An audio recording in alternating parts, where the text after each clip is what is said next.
Highlanders, some of us, it's in my blood. I'm not just a fan, I'm a very passionate fan.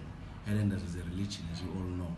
It needs everyone to get together and support this institution.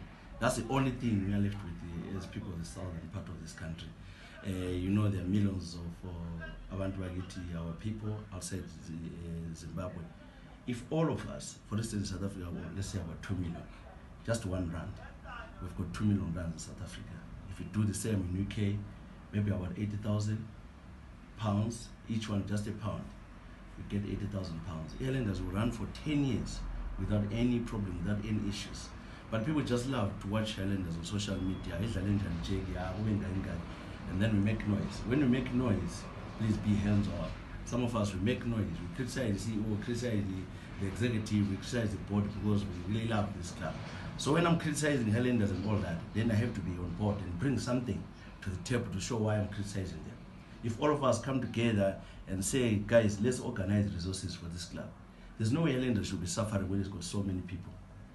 We know that every Monday, people, you guys in the press, when Highlanders wins, you also enjoy it because your papers, they sell out.